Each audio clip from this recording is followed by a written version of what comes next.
Diplomacy through gift-giving has a rich and storied history in the world. It's been in practice for thousands of years, with one of the oldest stories of all time centering around a deceitful gift, the Trojan Horse.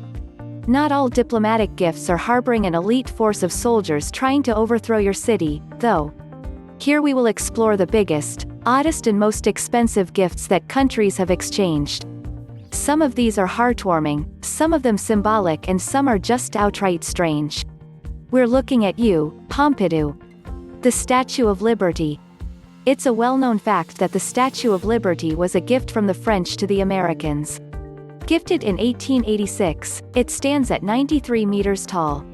In today's currency, it cost well over $5 million to build. The story behind the gift? America inspired France to revolt against their monarchy when they won their independence from Britain. The American Revolution completely changed the shape of the Western world, and over 100 years later, France commemorated the monumental uprising that led to their freedom, with a statue of the Roman goddess of freedom, Libertas. A Christmas tree. Since 1947, Norway have sent a 20-plus meter spruce tree to the UK every year, where it stands in Trafalgar Square for the Christmas season. This is an annual tradition that commemorates the assistance Britain gave to Norway in resisting Nazi occupation. Norway fell in one day to the Nazis, and their exiled government took refuge in London, where they were able to coordinate resistance strategies and attempts. A touching gesture. 2 giant pandas. China gave 2 giant pandas to the National Zoo in Washington, D.C. following a diplomatic visit from Richard Nixon. The visit was highly symbolic. It represented the end of 25 years of no communication or diplomacy between the two nations. We hope America and China can reminisce on their friendly days, as the two nations are going through a bit of a rough patch in their diplomacy these days. Tulips. Another annual tradition that commemorates wartime deeds, this time between Holland and Canada. The Netherlands had declared their neutrality in both world wars. As they are located in between Britain, France and Germany, they had no choice but to remain neutral, as to declare for one side would leave them open to attack from the other, and they were in striking distance of every major power involved. The Nazis invaded Holland in 1940 anyway, without any formal declaration of war. The Dutch royal family were taken in by Canada and sheltered there during the war. They now send 100,000 tulips to Canada every year, and have even specially developed a tulip that resembles the Canadian flag. The sword of Stalingrad. King George VI of the United Kingdom commissioned a sword to be created for Joseph Stalin.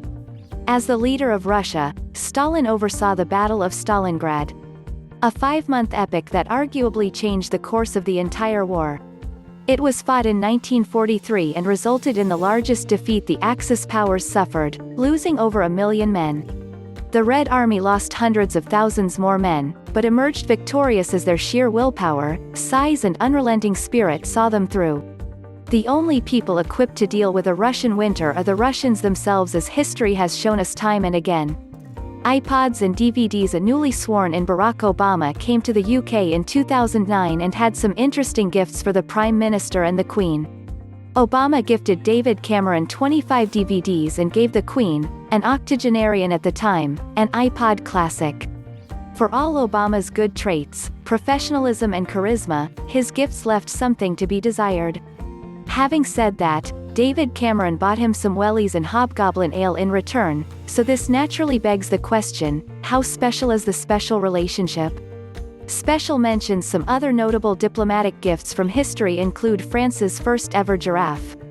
A present from Egypt, and intended to curry favor with the French for their support in a war, France received their first ever giraffe, and the French people went absolutely crazy for it. The Prince Philip movement, a sect of a tribe in Vanuatu who worship him as a deity, gifted Philip a penis sheath in 2010. The more left unsaid about this, the better. There was also another gift-giving gaffe from Obama's America, as they tried to give Russia a symbolic gift of a big, red button with the Russian word for reset on it. Because a big, red button is the ideal gift for two countries that had literally threatened to nuke each other for about 50 years straight. The button unfortunately had the Russian word for overcharge instead, and US-Russia relations are arguably just as bad today as they were in the Cold War. Thanks, Obama.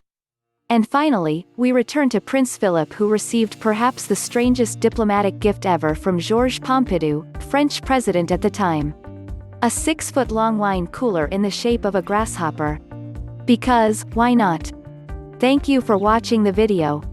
Don't forget to subscribe to the channel.